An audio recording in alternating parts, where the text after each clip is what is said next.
कार्तिक मास का दूसरा अध्याय। बोलो कार्तिक माह की जय, तुलसी माता की जय। भज मन नारायण नारायण नारायण, भज मन नारायण नारायण नारायण, लक्ष्मी नारायण नारायण नारायण, अंग संग नारायण नारायण नारायण। श्री कृष्ण भगवान बोले, हे प्रिय, जब गुणवंती ने राक्षस द्वारा अपने पिता और पति का मरना सुना तो दुखी हुई और रुदन करने लगी।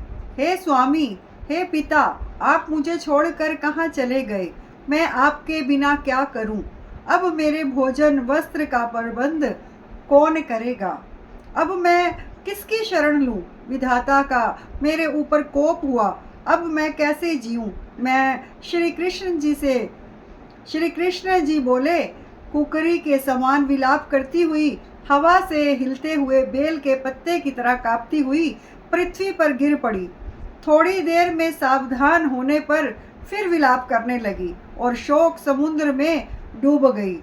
उस गुणवंती ने घर की सब वस्तुएं बेचकर यथाविधि से अपने पति की पारलौकिक क्रिया की और उसी नगरी में विष्णु भगवान की भक्ति में तत्पर होकर इंद्रियों को वश में कर शांति से रहने लगी और मरण तक एकादशी और कार्तिक मास के व्रत आदि करती रही।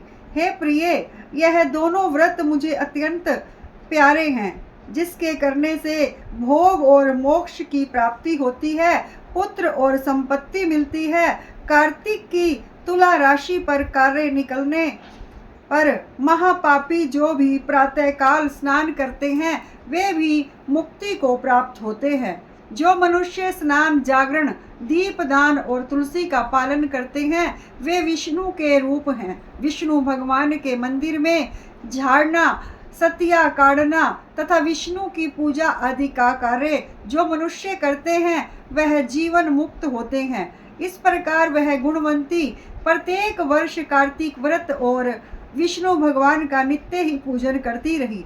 एक समय वृद्धावस्था के कारण दुर्बल होने से, रोग और ज्वर से पीड़ित होने पर भी गंगा स्नान को गई। जो ही पानी में उतरी, जाड़े के मारे कांपने लगी। उसी समय गुणवंती ने आकाश से आता हुआ विमान देखा। शंख, चक्र, गदा, पद्म आदि आयुधों को लिए हुए विष्णु के रूप धारण करने वाले पार्षद गरुड़ की ध्वजा वाले अप्सराओं से युक्त ऐसे विमान में बिठाकर उसे वैकुंठ को ले गए। प्रदीप्य अग्नि के समान कीर्ति वाली गुणवंती विमान में बैठी हुई कार्तिक व्रत के प्रभाव से मेरे पास आ गई। जब ब्रह्मादि देवताओं की प्रार्थना से मैं पृथ्वी पर आया तब वे गण भी मेरे साथ आए। हे भावनी, यह सब यादव मेरे गण हैं और तुम्हारे पिता देव शर्मा भी इस जन्म शत्रुजित हुए और तुम्हारे पति चंद्र शर्मा इस जन्म में अक्रूर हैं। और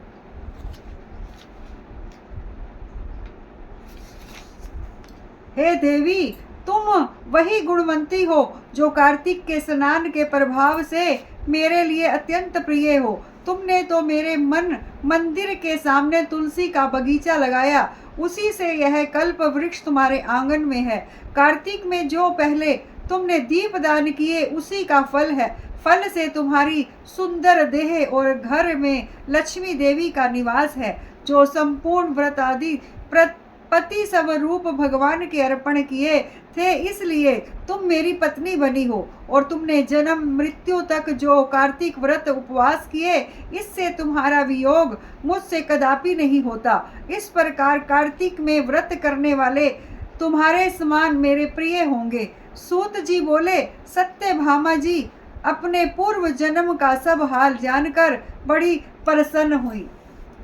बोलो विष्णु भगवान की जय, भज मन नारायण नारायण नारायण, भज मन नारायण नारायण नारायण, भज मन नारायण नारायण नारायण, लक्ष्मी नारायण नारायण नारायण, अंग संग नारायण नारायण नारायण, भज मन नारायण नारायण नारायण।